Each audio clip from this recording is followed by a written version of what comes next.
Вчерашната одлука на апелациониот суд Штип за намалување на казната затвор за градоначалникот на Ново село, Боро Стојчев, дел од правниците ја толкуваат како скандалозна.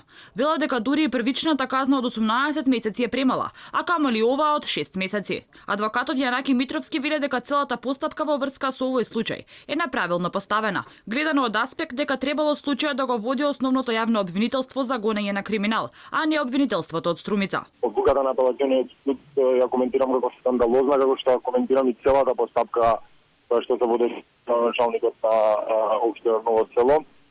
Првенствено истиот не требаше да биде гонет од основно јавно обвинителство Струмица, туку требаше да биде гонет од основно јавно обвинителство за гонење на организиран криминал и корупција, имајќи го предвид фактот дека се работеше за организирана група на шверцери.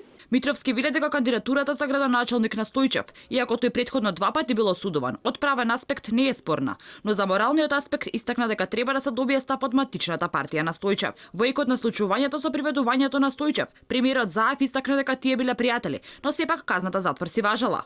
Казната затвор си важи и има да си одговара, иако градоначалникот е мој личен пријател, но и тоа е борба против корупција. Секој кој се огрешил пред законот ќе одговара. Иако казната затвор си важи, сепак таа е намалена. Од апелација потврдија дека ја прифатиле жалбата на одбраната на Стојчев на висината на казната, со која беше осуден од првостепениот суд на 1,5 година затвор.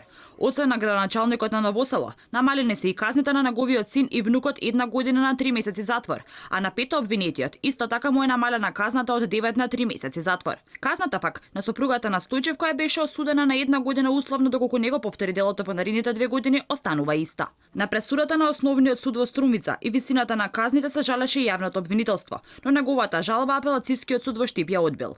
На 10 јули годинава градоначалникот на Ново село, заедно со уште 4 лица, беше фатен при обид за шверц на цигари во близина на македонско-бугарската граница. При тоа беа запленети околу 3300 штеки цигари во вредност од над 3 милиони денари.